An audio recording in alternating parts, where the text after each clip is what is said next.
Olá, galera querida! Aqui quem fala é a Lari Lalita e este é o nosso podcast Meu Carro de Van. Meu caro divã, hoje é sexta-feira santa e ontem, justamente por ser a quinta-feira antecedente à sexta-feira,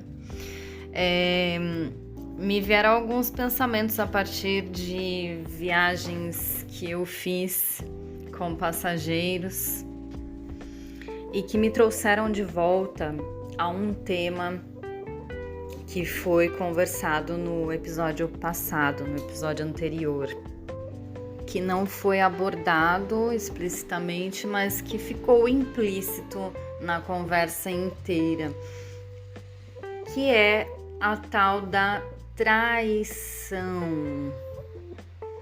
O que é traição, né, gente? Ai, a sexta-feira santa, Jesus. Se esse dia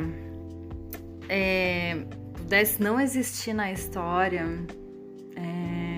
se eu pudesse voltar atrás e fazer diferente, se eu pudesse fazer com que esse dia não existisse, eu acho que eu faria. Aliás, eu faria. Talvez tenha sido esse o pensamento de Judas depois de entregar Jesus, ou depois quando ele foi lá e se enforcou porque não aguentou o peso na consciência do que fez. E por que é que normalmente a traição só gera algum tipo de arrependimento depois que ela é descoberta, ou depois que a merda acontece, tipo, depois que as consequências dela começam a surgir na vida, aí é que a pessoa entra, né? E quando entra, né? Isso aí eu tô falando de pessoas que não têm níveis altos de patologias, né? Níveis patológicos tipo psicopatia, enfim, né? Eu tô falando de pessoas, entre aspas, normais. Eu não sei se vocês chegaram a assistir a série Maria Madalena, que tava no Netflix. Ai, meu gato acabou de subir aqui em mim, arranhou. Pietro, dá uma ronronada aí. Será que deu pra ouvir? Ele é bebezinho, gente. Então, voltando. Nessa série da Maria Madalena, que tinha no Netflix, não sei se ainda está, Judas aparece como um cara mentiroso. Ele tem compulsão por mentir. Ele não consegue, é mais forte do que ele. Ele até não é um cara mau, mas ele é tão... Ele tem... Você vê nitidamente que ele tem uma distorção ali de caráter que faz com que ele não consiga não mentir em coisas simples, banais. Mas isso vem de uma criação onde ele precisava mentir, né? Porque se ele não mentisse, se ele falasse toda a verdade das coisas, ele apanhava, ele era maltratado por quem o criou, né? Então, assim, para ele se safar das dores, né, da punição, ele mentia. E ele também foi criado para ser ladrão, né? Ele também era ladrão. Então, assim, ele precisava sempre ganhar vantagem, ele precisava sempre ganhar para ser recompensado, tal qual um bichinho. Então, Os pontos dele estavam em: eu preciso ganhar vantagem, eu preciso levar a melhor e eu não posso ser machucado, eu preciso me defender. Então eu preciso falar o que tiver que ser falado para não sofrer punições. E foi nessa pegada de tentar se curar desses vícios que na série ele entregou Jesus. Porque naquele momento deu um tilt na cabeça dele, que ele pensou assim: eu não posso mentir. E isso misturou com a ganância dele, com a necessidade de levar vantagem e de ser recompensado por aquilo, que foi dos sacerdotes se conectarem lá com o cara que criou ele, né, que era o ladrão mor, vamos dizer assim, falcatrua, que disseram para ele que ele ia ter um reino dele, que ele ia ter as liberdades dele, finalmente ele ia ser liberto daquele cara que manipulava ele o tempo inteiro, porque ele era um bichinho manipulado por um cara extremamente inteligente, narcisista, né, muito provavelmente, total, na verdade. Então, para ele ficou assim: bom, eu vou ganhar minha liberdade, eu vou ganhar vantagem, dinheiro, bens, pararás. Vou ser recompensado emocionalmente porque eu vou ser adorado por essas pessoas que queriam isso. Eu vou ser bem visto pelas pessoas que têm o poder da sociedade. Eu vou estar sendo leal ao meu superior. Eu não tenho capacidade de discernimento. Capacidade de discernimento. 3 tigres tristes. E eu não vou falar o resto porque eu não consigo. De saber o que é certo, o que é errado naquele momento, o que eu realmente estarei fazendo com aquela criatura que vai parar lá. Eu só estou pensando na minha pequena... ou melhor, nem pensando, né? Eu só estou indo instintivamente saciar a minha pequena dor, o meu trauma, os meus traumas. E ainda por cima, galera, eu vou falar a verdade. Eu não vou mentir uma única vez na minha vida. Veja que incrível. Então ele, mega convicto de tudo aquilo, acreditando mesmo que ele estava fazendo o certo. Tipo, eu tô certo, é isso, cara. Eureka! Arrasei no rolê. É esse o cara aqui, é esse. Pode levar. E Jesus, que é Jesus, obviamente, sabia, né, o que ia acontecer. Ele chegou a falar pro Judas: Judas, você vai me trair, cara. Eu tô ligado, velho. Calma, relaxa.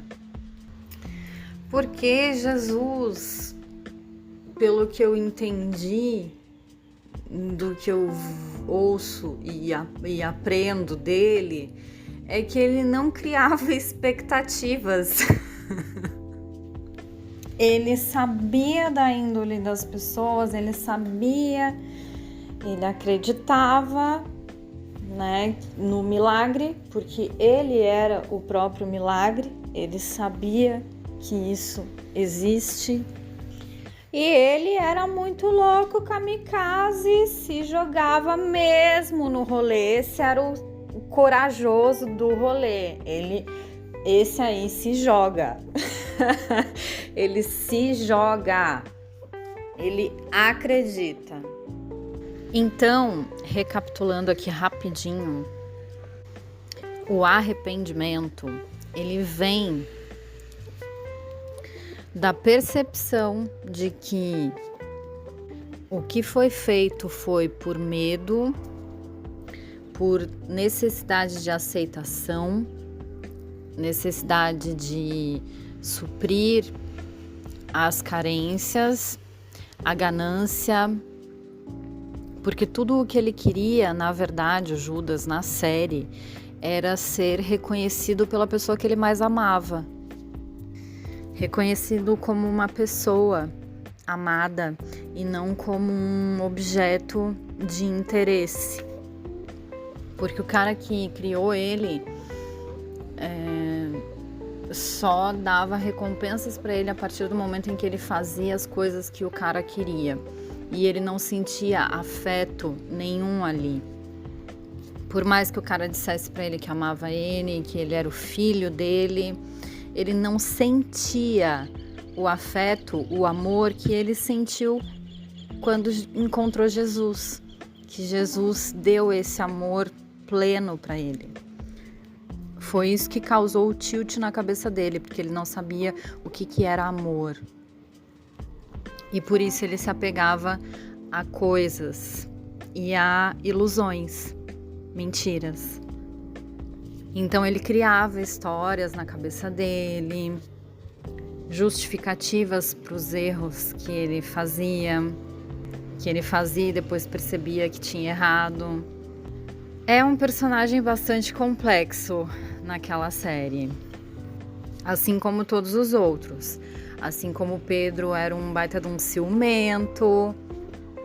Cada um dos apóstolos ali naquela série tinha um quê a ser estudado. É uma série fantástica. Se você não assistiu, assista hoje, agora. Porque além de você ter um mega estudo psicanalítico ali, cara, é muito bom viver ali com Jesus e ver as coisas que ele fazia também. A personagem principal é a Maria Madalena, que também mostra uma história fantástica, mas como ela cruza o caminho de Jesus, ou Jesus cruza o caminho dela, enfim, tudo tá interligado, eles são um casal, né?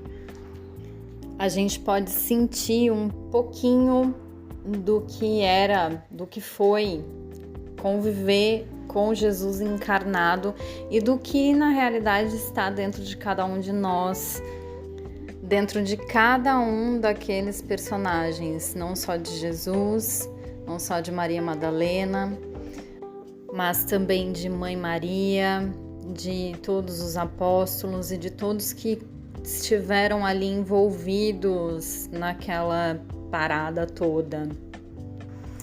Voltando então para as reflexões aqui do dia de ontem, sempre quando a gente fala em traição, eu acredito que a maior parte das pessoas pensa na traição sexual, né? Na traição que acontece entre duas pessoas, um casal, e o se envolver com uma outra pessoa que não esteja dentro daquela relação sem o consentimento ou sem o conhecimento do outro. Mas traição não é só isso, né, gente? Traição é você faltar com a verdade em relação ao sentimento ou em relação à verdade de outra pessoa, em relação ao que aquela outra pessoa acredita ou ao que você faz a outra pessoa acreditar e depois você mostra uma outra faceta daquilo que você disse para essa pessoa ou do que você prometeu. E aí nessa pegada, uma das passageiras que esteve comigo ontem, ela me perguntou se eu sou de Jundiaí. E aí eu disse pra ela que tô aqui há muitos anos, que me considero metade daqui, metade do Rio Grande do Sul, porque eu nasci no Rio Grande do Sul. E ela, tá, entendi e tal. Eu sou baiana. mas também vivo aqui há muitos anos, sou casada com um cara daqui de Jundiaí, e eu tenho horror quando as pessoas me perguntam se eu sou daqui de Jundiaí, porque a gente sabe o que as pessoas estão querendo dizer, que nananana, começam a falar várias coisas, e que Jundiaí é uma cidade de origem italiana, e que os italianos são muito da putaria e que a cultura da traição em Jundiaí é muito grande, que as pessoas se relacionam com pessoas casadas, os casados se relacionam com outras pessoas e é uma loucura isso, as pessoas... Existe uma cultura muito grande de traição, se você não trai, você, tipo, como se não estivesse no meio. E aí eu falei pra ela, olha, isso é muito louco pra mim, porque lá no Rio Grande do Sul é bem diferente isso, não que não haja traição, porque como a gente viu ali no início da conversa, a traição ela vem de vários fatores. Existem vários fatores que levam uma pessoa a trair em qualquer âmbito da vida. E que lá no Rio Grande do Sul, pelo menos as pessoas com quem eu convivi, todas quando não querem mais estar dentro de uma relação fechada, dentro daquele sistema, elas se comunicam e saem fora, abrem mão. Não ficam presas a uma relação por questões materiais ou por apego ou por medo de ficarem sozinhas. Elas simplesmente, quando veem que não dá mais, elas saem, pulam fora do barco, elas rompem com aquele ciclo. E aí ela já engatou dizendo, pois é, aqui não. Aqui eu vejo que existem pessoas que ficam casadas dezenas de anos e uma traindo a outra, sabendo, fingindo que não sabem, mas continuam ali porque tem a questão do status, a questão da família, a questão do que vão dizer, a questão do dinheiro. É mais cômodo continuar ali onde se está do que partir para um novo. E quanto mais velhas as pessoas, mais elas se acomodam. O que eu já vejo que é diferente lá no Rio Grande do Sul, porque lá parece que as pessoas têm sede de viver. Parece que as pessoas pensam assim, cara, eu não vou mais perder tempo aqui, eu vou fazer outra coisa. E aí elas finalizam aquilo para poderem vivenciar a outra coisa, seja ela qual for, um trabalho novo, um lugar novo, um relacionamento novo, uma vida nova. Talvez isso não traga tanta estabilidade, mas, gente, a vida é realmente estável? Linear? Eu acredito que tentar segurar a estabilidade, a linearidade, é um movimento que não dá muito certo, não está muito em harmonia com a verdade, com o universo, ou com a evolução. Nesse meio tempo, ela disse que é baiana e eu do Rio Grande do Sul. A gente entrou no assunto das descobertas que estão sendo feitas em relação aos trabalhos escravos das vinícolas, onde o povo que estava sendo escravizado era baiano. E aí ela dizendo, meu Deus, eu fiquei assim mortificada com aquilo, porque é o meu povo e eu conheço o meu povo. Eu sei o quanto ele é generoso, o quanto ele é bom. É um absurdo isso que fizeram com eles. E eu, naquele momento, assim como quando eu vi as notícias, confesso que senti um pouco de vergonha de fazer parte daquele povo. Embora não seja o meu povo propriamente dito, porque eu não sou descendente de alemães, eu sou descendente nem de italianos, eu sou descendente de portugueses, o que é pior ainda, porque os portugueses, bom, eu nem preciso dizer. Só que aí eu me lembrei de que esses dias atrás, era um domingo, se eu não me engano foi no domingo passado, eu fui buscar um rapaz que, bem simples assim, também era nordestino, não lembro de qual lugar exatamente. E na hora que ele foi fazer o Pix para mim, ele ligou para a esposa dele. Ele era baiano também. Ele ligou para a esposa dele e pediu para que ela fizesse o Pix para mim. Foi aquilo, tal, não sei o quê. E aí depois que ele terminou a ligação com ela, eu falei para ele assim: a patroa que manda no dinheiro, então? Eu zoando ele. E aí amoleceu a conversa, ele começou a rir. E ele é fogo. Não, porque ela tá... Não, e o pior é que ela tá longe, ela tá lá na Bahia. Eu falei: mas homem, o que você tá fazendo aqui? Ele: eu vim trabalhar, mas tô saindo fora, porque, me decepcionei muito forte, assim, com a proposta. E eu sou soldador, eu não vim aqui para ser tratado que nem cachorro. No lugar onde eu tava, assim, meu Deus, eu fiquei em estado de choque. Eu tô indo embora agora, porque eu não vou ficar nesse lugar. Começou a desabafar, assim. E aí eu falei pra ele: nossa, mas o que aconteceu, né? Que você tá tão revoltado?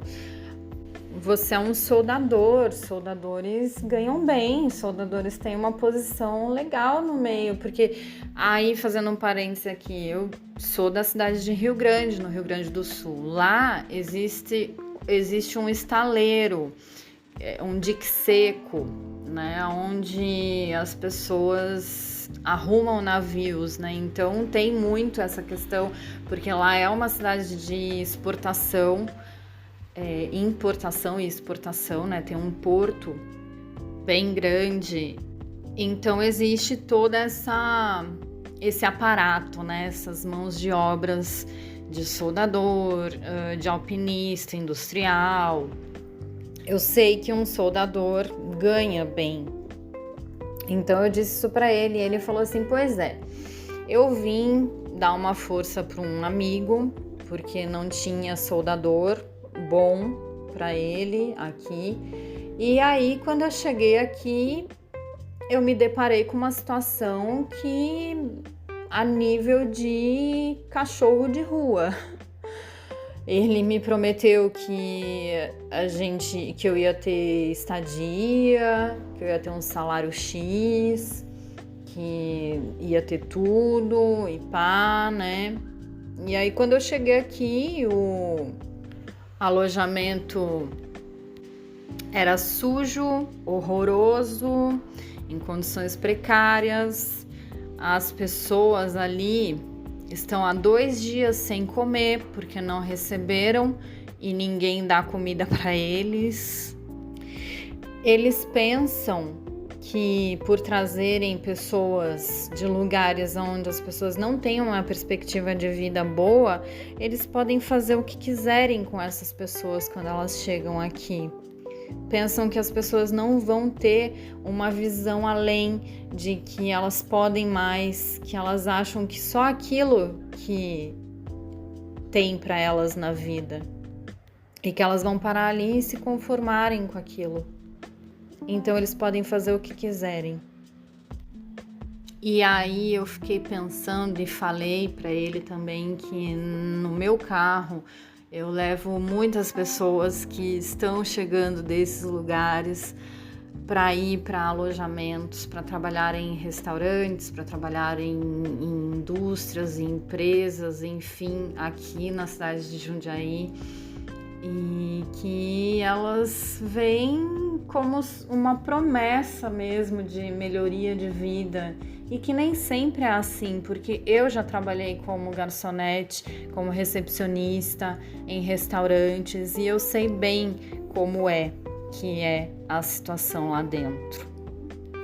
E eu já ouvi de gerente de restaurante dentro do meu carro também, que na verdade depois que eu descobri que era gerente, porque ele dizia que era o dono do restaurante. Ai, gente, isso é outro assunto para outro episódio, dizendo que as pessoas aqui em Jundiaí não precisam, em Jundiaí tem dinheiro, as pessoas não precisam desse tipo de trabalho, então a gente tem que trazer de fora, porque aí as pessoas vão ficar no trabalho, porque elas precisam. E daí eu lhes pergunto, gente, o que é traição?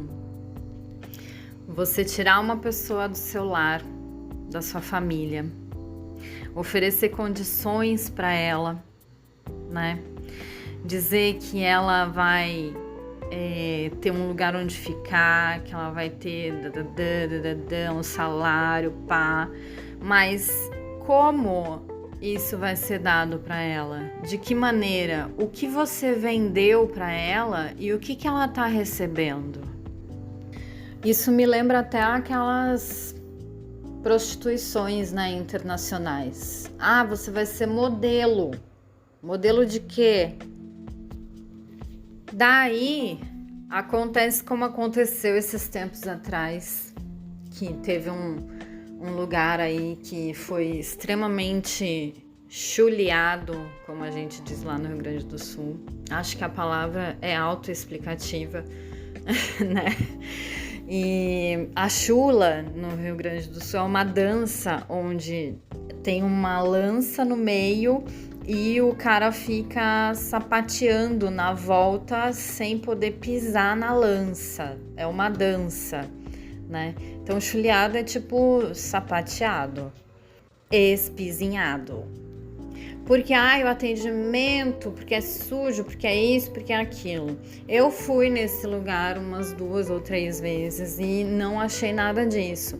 É claro que o atendimento para pessoas de, vamos dizer assim, status social alto, ele deixa assim um pouco a desejar. Por quê? Porque são pessoas simples que vêm tiradas do meio do nada para virem trabalhar.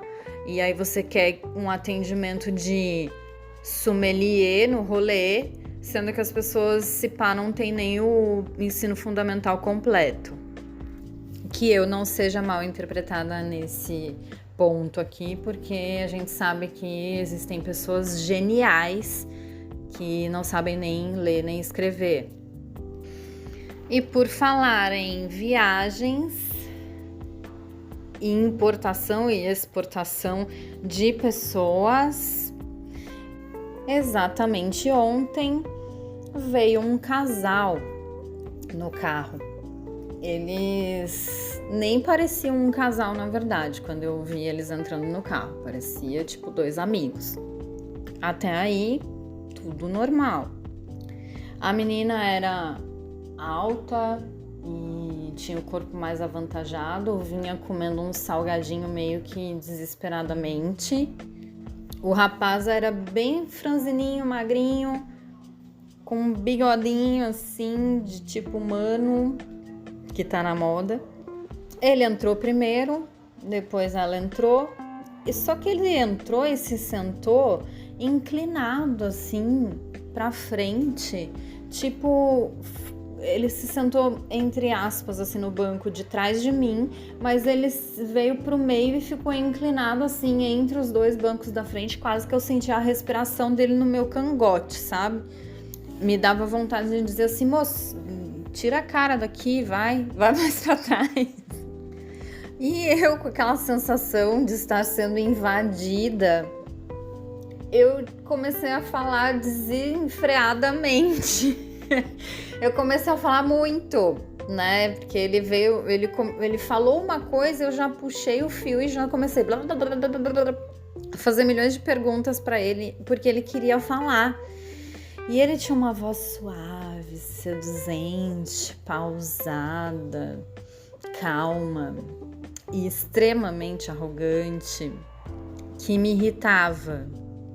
Mas eu não podia demonstrar, porque eu percebi que a coisa ali era estranha.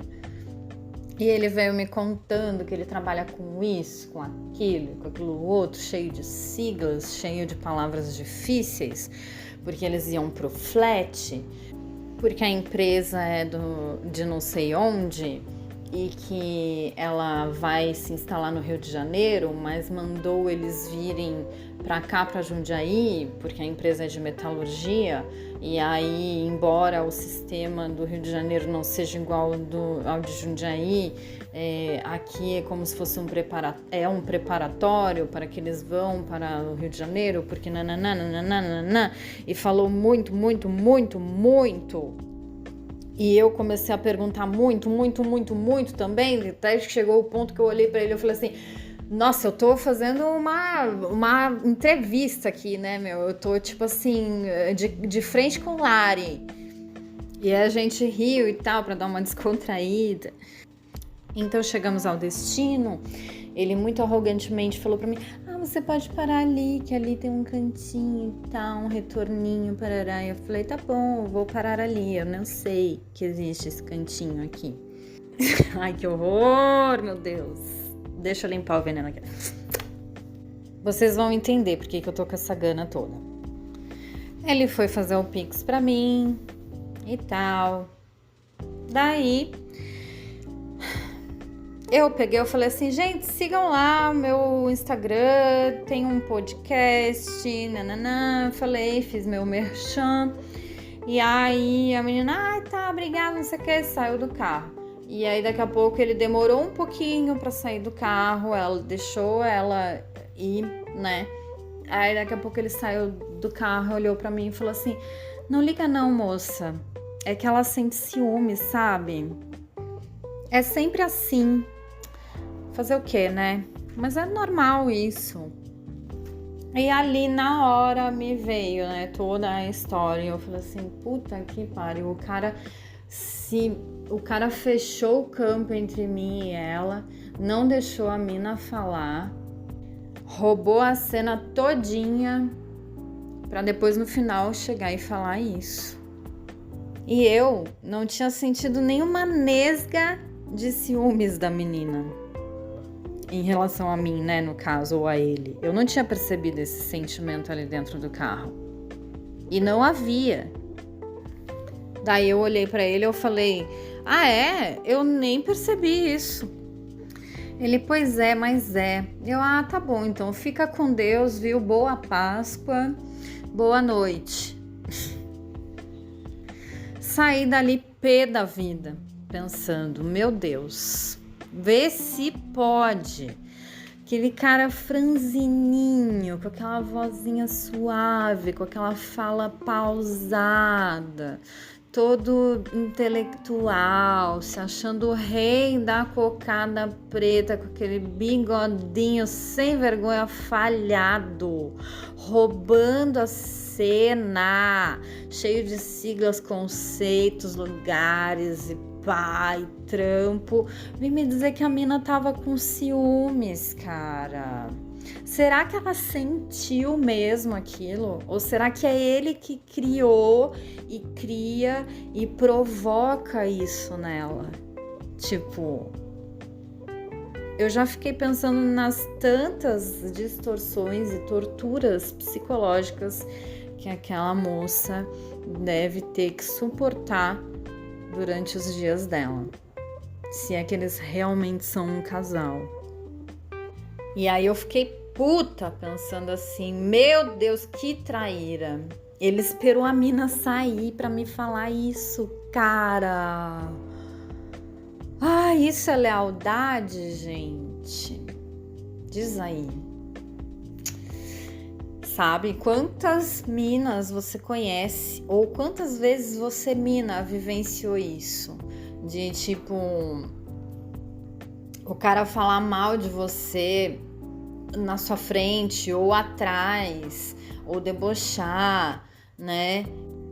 Inferiorizar, menosprezar, ou mesmo roubar a cena, simplesmente te apagar. Porque tá numa competição por uma atenção que não recebeu. Voltamos ao complexo de Édipo. Sempre voltaremos. Ou mesmo você conheceu o cara de um jeito, né? Porque acontece muito isso. O cara conhece a mina de um jeito.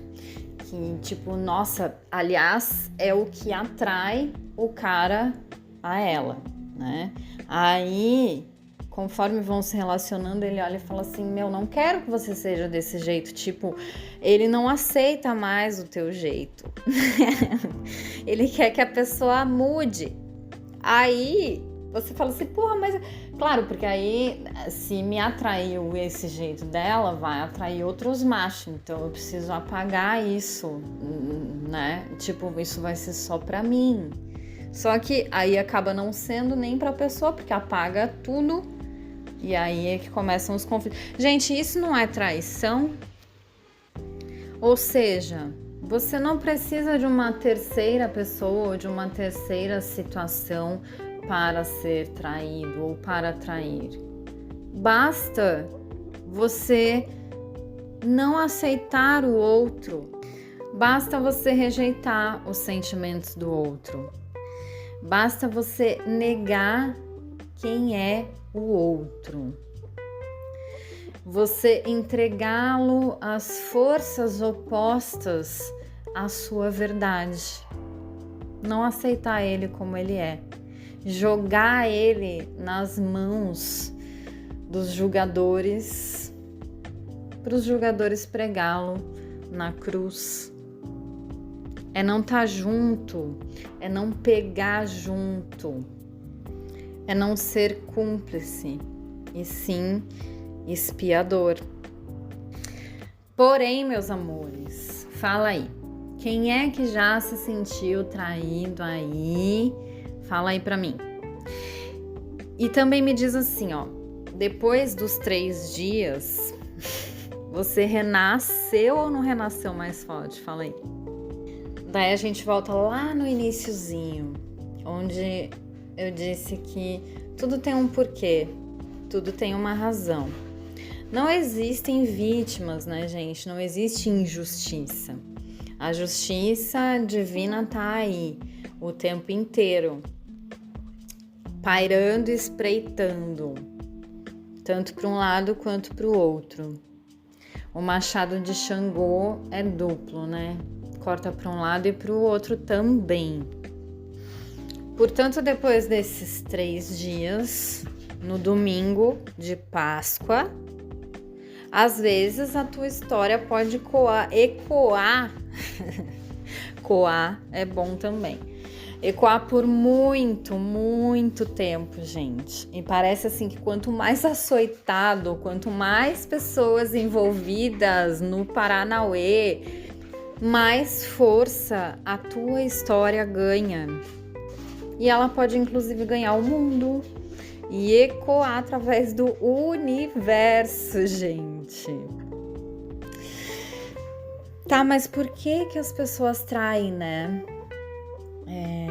Será que é porque no fundo, lá no fundo assim do âmago delas, elas também querem ser traídas para terem a oportunidade, essa mesma oportunidade de renascer também?